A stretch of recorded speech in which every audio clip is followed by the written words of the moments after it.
રાજ્યભરમાં સ્માર્ટ મીટરની સામે વિરોધનો વંટોળ છે।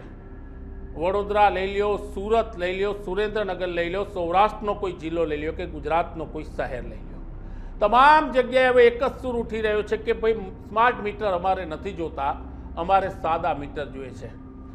હવે આમ આદમી પાર્ટીના પ્રદેશ પ્રમુખ ઈસુદાન ગઢવીએ ગંભીર આરોપ લગાવ્યો છે।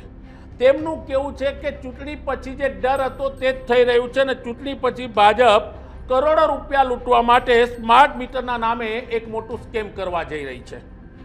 તેમનું કહેવું હતું કે દિલ્હીમાં દર મહિને 200 યુનિટ અને પંજાબમાં દર મહિને 300 યુનિટ વીજળી ફ્રી મળે છે। ગુજરાત પાસે એટલી બધી વીજળી છે કે વીજળી ફ્રી આપી શકાય। આમ આદમી પાર્ટી આપવા માગે છે તો પછી સ્માર્ટ મીટર નાખીને પ્રજાને લૂંટવામાં કેમ આવી રહી છે?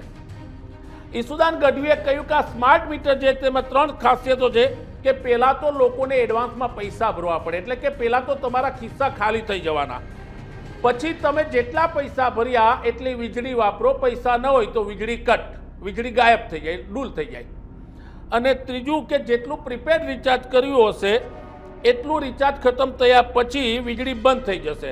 મતલબ કે રાજ્યના 1.65 કરોડ લોકોને આ સ્માર્ટ મીટર આપવાનો પ્રોગ્રામ રાજ્ય સરકારે નક્કી કર્યો છે તેવો આરોપ ઈસુદાન ગઢવીએ લગાવ્યો।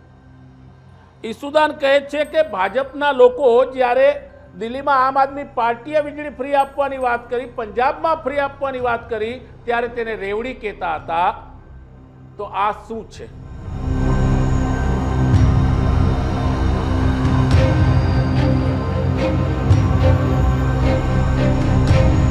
જાન્યુઆરીમાં જ ભારતીય જનતા પાર્ટીની સરકાર જે છે તેમણે વીજળીના યુનિટમાં વધારો કર્યો। હવે સ્માર્ટ મીટરના નામે તેઓ ગરીબ, વંચિત અને શોષિત લોકો, જે લોકો પોતાના ઘર મહેનત મજૂરી કરીને દરરોજનું ગુજરાન ચલાવે છે, તે લોકોને સ્માર્ટ મીટરના નામે આ લૂંટવાનો ધંધો છે। આ એક ગોરખ ધંધો છે। આપને જણાવી દે કે સ્માર્ટ મીટરની સામે આખા રાજ્યમાં વિરોધ થઈ રહ્યો છે। સૌ પ્રથમ વિરોધ વડોદરામાં ઉઠ્યો હતો અને વડોદરામાં તો એક મોટું લોક આંદોલનના મંડાણ થઈ રહ્યા છે। સુરેન્દ્રનગરમાં પણ લોકો સ્માર્ટ મીટરના વિરોધમાં છે। આજે સુરતમાં પણ બેઠક મળી હતી કે સ્માર્ટ મીટર અમે નાખવા નહીં દઈએ। હવે તેની સાથે મુખ્ય વિપક્ષી પાર્ટીઓ પણ ભેગી થઈ છે અને ઈસુદાન ગઢવીએ આરોપ લગાવ્યો છે કે આ ડર હતો કે જેવી ચૂંટણી પૂરી થશે એટલે ભારતીય જનતા પાર્ટી લોકોને લૂંટવાનું કામ કરશે, લોકો પાસેથી રૂપિયા ખંખેરવાનું કામ કરશે અને તે રૂપિયા ખંખેરવા માટે જ આ સ્માર્ટ મીટર નામનો પ્રોજેક્ટ લાવ્યા છે। ઈસુદાન ગઢવીનું કહેવું છે કે જે પેલા જૂના વીજળીના મીટર હતા તેમાં તમે લાઇટ વાપરો, સામાન્ય પરિવારો સામાન્ય વાપરે તો દર 2 મહિને 2000-3000નું બિલ આવતું હતું। આ સ્માર્ટ મીટર જો લગાવશો તો તેનું બિલ સીધું 8 થી 10,000 આવશે। તેમણે કહ્યું કે અમે સરકારને પણ કહીએ છીએ કે આ સ્માર્ટ મીટર લગાવતા નહીં અને જો લગાવવામાં આવશે અને જનતાને તકલીફ પડશે તો આવનારા સમયમાં ગુજરાતના રસ્તા ઉપર આમ આદમી પાર્ટી એક મોટું જન આંદોલન કરશે। મતલબ સાફ છે કે તમામ વિપક્ષી પાર્ટીઓ હવે સ્માર્ટ મીટરના મુદ્દે ભારતીય જનતા પાર્ટીની સરકારને ઘેરવા ઊભી થઈ છે। સરકાર કહે છે કે પહેલા સરકારી ઓફિસોમાં સ્માર્ટ મીટર લગાવીશું, ત્યારબાદ અમે ઘરોમાં લગાવીશું। સરકાર કહે છે કે આમાં કોઈ પ્રકારનો સ્કેમ નથી, કોઈ વધારે બિલ આવતું નથી, આપ એકવાર લગાવો દો। પણ કહેવાય છે કે જનતા જ્યારે ઈચ્છે ત્યારે જે કરવું હોય તે થાય। તેમ રાજ્યની અનેક શહેરોમાં જનતા સ્માર્ટ મીટરના વિરોધમાં છે। આજે જે ડર હતો કે ગુજરાતની જનતાને ચૂંટણી પછી લૂંટવાનો એક ભાજપે પ્રી પ્લાન કર્યો હતો એ થવા જઈ રહ્યો છે। બીજા રાજ્યોમાં એટલે કે દિલ્હીમાં જો 200 યુનિટ વીજળી ફ્રી મળતી હોય, પંજાબમાં 2 મહિનાની 600 યુનિટ વીજળી ફ્રી મળતી હોય, એટલે કે મહિનાની 300 યુનિટ વીજળી ફ્રી મળતી હોય અને વીજળી આપી શકાય છે ફ્રી, ત્યારે ગુજરાતમાં છેલ્લા 29 વર્ષથી જે પ્રજા ભાજપને 156 સુધી સીટો આપી છે એ ભાજપે સિસ્ટેમેટિકલી સ્માર્ટ મીટરના નામે ગુજરાતના હવે એ શહેરી નાગરિકોને પણ લૂંટવાની પ્રી પ્લાન આખું ઘડી કાઢ્યું છે। એમણે એક સ્માર્ટ મીટર નેશનલ પ્રોગ્રામ અંતર્ગત SMNP પ્રોગ્રામ અંતર્ગત આખા દેશમાં સ્માર્ટ મીટર લગાડવાનું પ્લાન ભાજપે ખાસ નરેન્દ્ર મોદીજીએ આ કર્યો છે અને એમાં ગુજરાતમાં પણ 165 જેટલા 1.65 કરોડ ગ્રાહકો કે જે અત્યારે મીટરો ધરાવે છે એમને મીટરો પણ બદલીને સ્માર્ટ મીટર કરવાનું એક પ્લાન કરવામાં આવ્યું છે. આમાં 3 વસ્તુઓ સાફ છે. પહેલા, સ્માર્ટ મીટરમાં એડવાન્સ તમે પ્રીપેડ પ્લાન ભરો, રૂપિયા ભરો, પછી જ તમને વીજળી વાપરવા મળશે. એટલે કે રિચાર્જ હશે એટલું વીજળી મળશે, પછી બંધ થઈ જશે. એટલે 1,65,00,000 નાગરિકો એડવાન્સ રૂપિયા ભરશે તો એ 500-700 કરોડ રૂપિયા એ કોને વાપરવા મળશે? પહેલી વસ્તુ તો એ. બીજું કે સ્માર્ટ મીટરમાં એટલા બધા ધાંધિયા છે કે આજે જ મને સમાચાર મળ્યા કે વડોદરામાં 9 લાખ રૂપિયાનો બિલ આવવાનું શરૂ થઈ ગયું. સ્માર્ટ મીટર એક લૂંટ મીટર છે. ગુજરાતમાં સ્માર્ટ મીટરના નામે ભાજપે આખું પ્લાનિંગ કર્યું છે કે કઈ રીતે અબજો ખરબો રૂપિયા નાગરિકોના ખિસ્સામાંથી સેરવી લેવામાં આવે. 2022માં આમ આદમી પાર્ટીએ 300 યુનિટ વીજળી ફ્રી આપવાની જાહેરાત કરી હતી. આ જ ભાજપવાળા એને રેવડી કહેતા હતા કે અમારે રેવડી નથી જોતી, અમને મફતનું ન જોઈએ, અમે વીજળી અમારી રીતે કરી લેશું. પછી આશ્ચર્ય થશે, ડિસેમ્બર 2022માં ચૂંટણી પૂરી થઈ, ભાજપ સરકાર 156 જીતી અને જાન્યુઆરીમાં વીજળીના ભાવો છે એ ભાજપે વધારી દીધા અને એટલા વધાર્યા કે વર્ષે 7,000 કરોડ રૂપિયા વધારાના એ શેરવી લીધા. હવે સ્માર્ટ મીટરના નામે લોકોને, આમ આદમીને, ગરીબ વંચિત શોષિતો જે માંડ કરીને મજૂરીઓ કરીને પોતાનું ઘર ચલાવે છે એ લોકોને સ્માર્ટ મીટર વગર હવે વીજળી નહીં મળે. એટલે આમાં એક તો એમાં સ્માર્ટ મીટર એટલી ખામીવાળા છે કે વધારે કઈ રીતે બિલ શેરવી લેવાય એ પણ એક છે શંકા જે લોકો પોતે કહી રહ્યા છે. બીજું, એડવાન્સ રૂપિયા ભરો. ત્રીજું, પૂરું થાય એટલે બંધ થઈ જાય. અને ચોથું, આમાં તો 2 મહિના 15 દિવસ 15-20 દિવસ આપણે બિલ ન ભરીએ, ક્યાંક ઉછીના ઉધારા કરીને પણ એ કરી શકાય. આમાં એ કોઈ જ ઓપ્શન નહીં. તમારે ચાલતું હોય, બાળક સૂતું હોય પંખા નીચે, સ્માર્ટ મીટરમાં પ્રીપેડ પૂરું થયું રિચાર્જ એટલે બંધ થઈ ગયું. અને સૌથી મોટી વાત તો એ છે કે ડબલ ત્રંબલ બિલ આવે છે. જેનો બિલ 1,500 થી 1,800 આવવા પાત્ર છે એનો બિલ 3,000-4,000 હજાર રૂપિયા આવે છે. આ કઈ રીતે શક્ય બને? અને અધિકારીઓ, મને લાગે છે કે જે એક્સપર્ટ છે જેણે આ સ્માર્ટ મીટરો વેચ્યા છે, પધરાવ્યા છે નરેન્દ્રભાઈને, અને નરેન્દ્રભાઈ આખી યોજના કરી છે, એની પાછળ માત્ર ને માત્ર એ જ કારણ છે કે કઈ રીતે તમારા ખિસ્સામાંથી એડવાન્સમાં ખિસ્સા ખંખેરી શકાય વીજળીના માન. હવે ખબર છે કે વીજળી વગર તો કોઈ નથી રહી શકતું. અહીંયા પણ માન લો કે એસી કે પંખા વગર આપણે થોડી વાર પણ બેસી નથી શકતા. એટલે સ્થિતિ જીવન જરૂરિયાત બની છે. ત્યારે આ ભાજપે આ મોટું એક ષડયંત્ર કર્યું છે. આમ આદમી પાર્ટી આ સ્માર્ટ મીટરોનો વિરોધ કરી રહી છે. એટલું જ નહીં, અમારા વડોદરામાં, સુરતમાં, સુરેન્દ્રનગરમાં આમ આદમી પાર્ટીએ વિરોધ નોંધાવ્યો છે લોકો સાથે. સુરતમાં અમે નુક્કડ સભાઓ પણ ચાલુ કરી છે.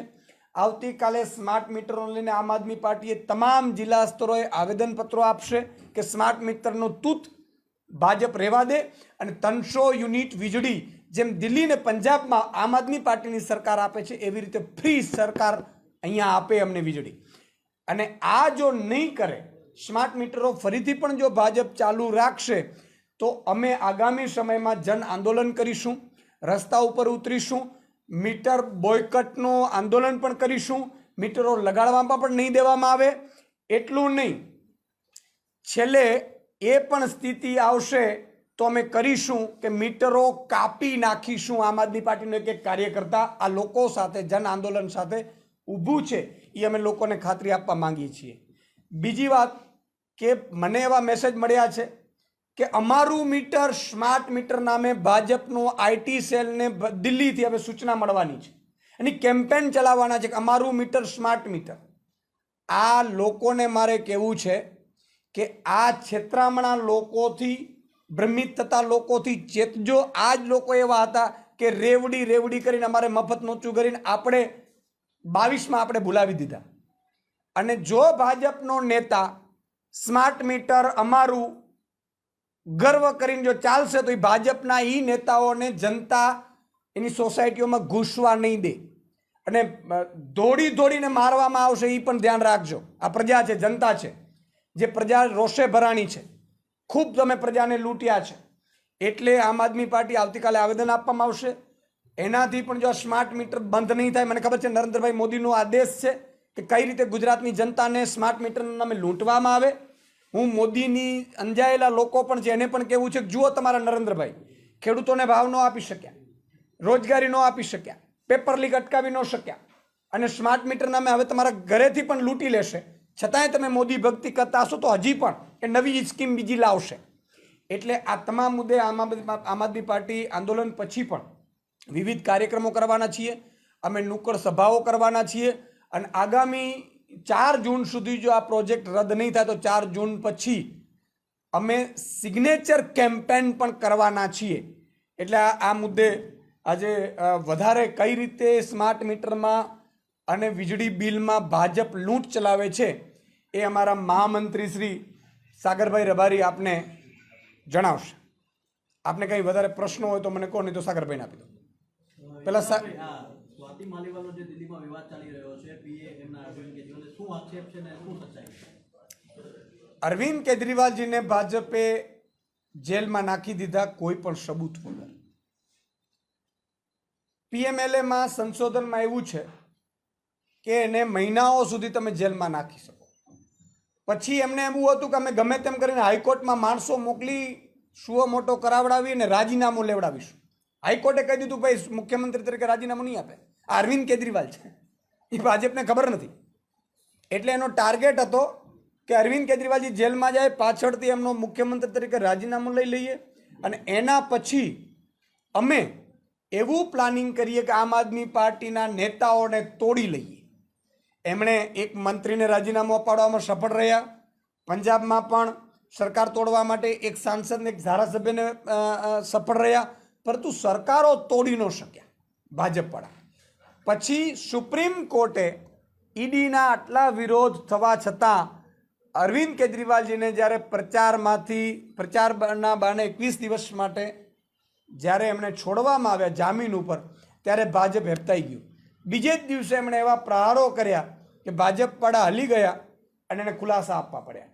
એટલે એમણે નક્કી કર્યું, સ્વાતિબેન જ્યારે દિલ્હીના મહિલા આયોગ અધ્યક્ષ હતા ત્યારે કેટલીક ભરતીઓમાં એલજીએ તપાસના આદેશ કર્યા છે અને એ આદેશ અંતર્ગત એમને જેલમાં ન નાખવા માટે કઈ રીતે એમને દબાવવામાં ભાજપ માસ્ટર છે. આપણે જાણ્યું છે કે મહારાષ્ટ્રમાં એમણે સરકાર તોડી છે, અસમમાં સરકાર તોડી છે.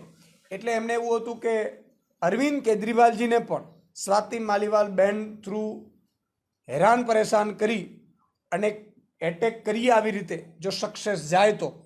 પણ અરવિંદ કેજરીવાલજીને એની ટીમ બહુ મજબૂત છે, સમજદાર છે. તરત જ ભાંપી ગયા કે કઈ રીતે ભાજપના સંપર્કથી બેન અમેરિકામાં હતા, અમેરિકાથી પાછા આવ્યા પછી પણ એમની ભૂમિકા પ્રચારમાં શંકાસ્પદ રહી, રાજ્યસભાના સાંસદ હોવા છતાં. ત્યારે ઓલમોસ્ટ ખબર પડી ગઈ હતી અને એમના પીએ જે વૈભવકુમાર છે એમની ઉપર આમણે આરોપ મૂક્યો. સારું થયું અરવિંદજી એમને મળવા પણ સુધા ન આવ્યા. એટલે ભાજપની ચાલ એ ફેલ ગઈ છે.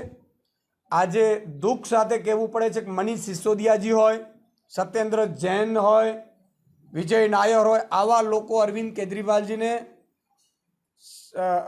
એક ખંભાથી ખંભા મિલાવીને આટલી બધી ઓફરો હોવા છતાં, મનીષ સિસોદિયાની તો સીએમની ઓફર હતી, એમણે ઠોકરાવીને જેલ પસંદ કરી છે. એટલે આ ભાજપની ચાલ છે. 4 જૂન પછી ભાજપની એકે ચાલ સફળ થવાની નથી. 4 જૂનને પરિણામ આવતાની સાથે જ ભાજપવાળાને પણ, મારી ઇન્ડિયા ગઠબંધનના તમામ નેતાઓને પણ વિનંતી છે કે ભાજપવાળાના પાસપોર્ટ મોટા નેતાઓને જપ્ત કરી લેજો. 4 જૂન પછી કદાચ એ ભાગી ન જાય વિદેશમાં, એ પણ એક અમને શંકા છે.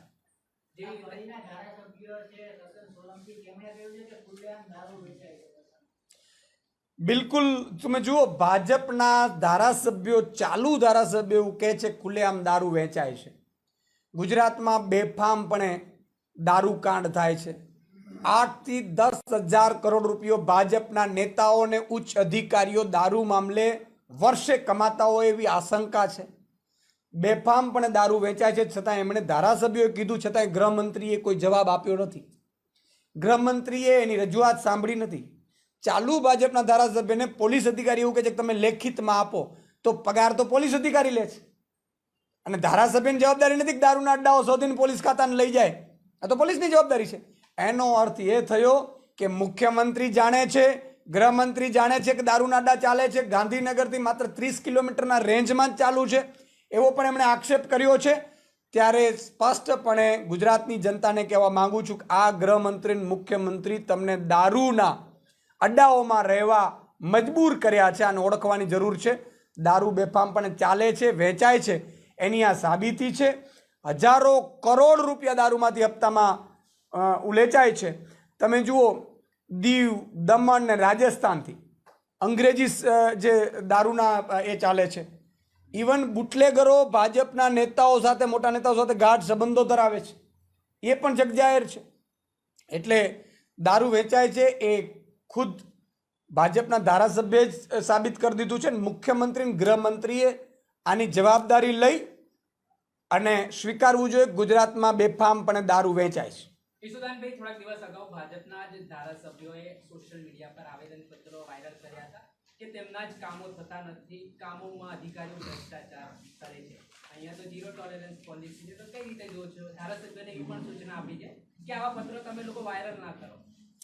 બિલકુલ. જો ભાજપના ધારાસભ્યોને ડરાવવામાં, ધમકાવવામાં, દબાવવામાં આવે, છતાંય પણ ઘણા લોકોના જમીર જાગી જાય પ્રજાના કારણે, કે ઘણા લોકો પ્રજાના હિત માટે રાજનીતિમાં આવ્યા છે. એ લોકો વારંવાર એવું કહે છે કે ભ્રષ્ટાચાર, તમે જુનાગઢના ધારાસભ્યની વાત છે, અલગ અલગ તમામ જે ધારાસભ્યો છે એ આખું લિસ્ટ છે કે કઈ રીતે ધારાસભ્યો છે મૌદામાં, પછી જુનાગઢમાં, સુરતમાં કાનાણીજીએ કીધું, ઉમરગામમાં પાટકરજીએ કીધું, બરાબર. 5 જેટલા ધારાસભ્યો છે. એના સિવાય પણ કેટલા લોકો અંદરખાને રજૂઆત કરી ચૂક્યા છે. ભ્રષ્ટાચાર વગર એને થતું નથી, કામ થતા નથી, કોઈ સરકારી કચેરીમાં કામ થતા નથી, પોલીસ અધિકારીઓ કોઈનું માનતા નથી, બેફામપણે લૂંટ ચલાવે છે. એટલે ગુજરાતમાં અત્યારે સરકાર રામ ભરોસે ચાલે છે, લૂંટની સરકાર ચાલે છે, બેફામ લૂંટ ચાલે છે. અમે વિપક્ષ તો કહીએ તો કદાચ ન માને, ચાલો, પણ ભાજપના ધારાસભ્યો ખુલ્લેઆમ કહી રહ્યા છે. એટલે આપણે સમજી શકીએ છીએ કે કઈ રીતે ગુજરાતમાં સિસ્ટમેટિકલી ભાજપની લૂંટ ચાલે છે. અને તેના પુરાવા જોતા હોય તો ક્યાંય સ્કૂલ બની નથી, પણ કમલમો દરેક જિલ્લામાં બન્યા છે. એ કમલમો કયા રૂપિયાથી બન્યા છે? આ ભ્રષ્ટાચારના રૂપિયાથી બન્યા છે. એ બહુ સાબિતી છે. અને બેફામપણે તમામ કામોમાં, નળથી જળ યોજના હોય, તમે જુઓ મનરેગા યોજના હોય, કોઈ યોજના એવી નથી, ગરીબની કોઈ યોજના એવી નથી કે જ્યાં ભાજપના નેતાઓ અને અધિકારીઓ ભ્રષ્ટાચાર ના કરતા હોય. એટલે આ ખુલ્લેઆમ છે અને આમાં જનતાએ જાગવાની જરૂર છે. ઈશુદાનભાઈ, એક સંદીપ પાત્રોએ એક સ્ટેટમેન્ટ આપ્યું છે જગન્નાથ ભગવાન વાળું, એના માટે આપ શું કહેશો? તમે આશ્ચર્ય થાય, આ ભાજપના નેતાઓ નરેન્દ્ર મોદીની ભક્તિમાં કેટલા લીન થઈ ચૂક્યા છે કે જગન્નાથ ભગવાન પણ નરેન્દ્ર મોદીના ભક્ત છે. આવું કહી અને આખા સનાતન ધર્મનું, આખા હિન્દુ ધર્મનું, ભગવાન જગન્નાથનું ભાજપે અપમાન કર્યું છે. અને આ જ ભાજપના નેતાઓ, વિશ્વ હિન્દુ પરિષદના નેતાઓ, બજરંગ દળના નેતાઓને પણ મારે કહેવું છે કે તમારે પણ આ ભાજપના નેતાઓ પાસે ખુલાસા માંગવા જોઈએ. આપણે આપણા ભગવાનનું અપમાન કર્યું છે.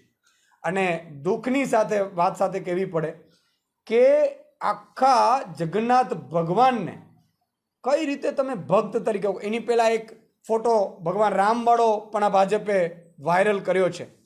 અને હુરુફ સુધા કોઈ ભાજપના મોટા નેતા ભરતા નથી કે ભાઈ અમારી ભૂલ થઈ ગઈ છે, જગન્નાથ ભગવાનનું અમે અપમાન કર્યું છે, અમે સનાતન ધર્મનું અપમાન કર્યું છે, અમે હિન્દુ ધર્મનું અપમાન કર્યું છે. આ કદાચ વિપક્ષનો નેતા બોલત તો ભાજપની આઈટી સેલ, ભાજપના નેતાઓ, ભાજપના મંત્રીઓ બધા કૂદી પડત. આજે તમે વિચાર કરો કે રૂપાલાજીએ છત્રી સમાજનું અપમાન કર્યું, કોઈ નરેન્દ્ર મોદી કે અમિત શાહ બોલ્યા નહોતા, પણ રાહુલ ગાંધી રાજા મહારાજનું કીધું એટલે તરત નરેન્દ્ર મોદીજી બોલ્યા. તો તમે તમારા નેતાઓ જે બોલતા હતા, બેફામ અપમાન કરતા હતા માતા બેન દીકરીઓ, એ તમને દેખાતું નહોતું? અને એ જ કહે છે કે ભાજપ અહંકારી થઈ ગઈ છે. ભાજપ અને એના નેતાઓ ભગવાન રામથી પણ ઉપર એને માને છે, ભગવાન જગન્નાથથી પણ ઉપર માને છે. એટલે અહંકાર છે. એટલે આ લોકો કોઈના નથી, નથી સનાતન ધર્મના, નથી હિન્દુ ધર્મના. આ લોકો માત્ર સત્તાના છે, સત્તાના લાલચુ છે. અને એટલા માટે જ ભાજપના નેતાઓએ કહી દીધું કે અમને આરએસએસની જરૂર નથી. રાષ્ટ્રીય સ્વયં સંઘના પગથિયે ચડી ચડીને અને એમના એક એક કાર્યકર્તાઓએ ખૂણે ખૂણે જઈ અને ભાજપને મત નખાવવા માટે મહેનત કરી છે. એ જ કાર્યકર્તાઓનો, એ જ આરએસએસનો ભાજપના નેતાઓએ અપમાન કર્યું કે અમને આરએસએસ જોતી નથી, અમને આરએસએસની જરૂર નથી. એટલે ભાજપ અહંકારી થઈ ગયું છે. આનો એક જ ઇલાજ છે કે આને ઘરે બેસાડો અને ભાજપના નેતાઓ મોટાઓ છે એ જેલમાં જાય તો જ આ દેશ બચી શકે. નવા સમાચાર અને નવી અપડેટ સાથે અમે ફરી એકવાર આપની સમક્ષ આવીશું. ત્યાં સુધી મને રજા આપો. નમસ્કાર.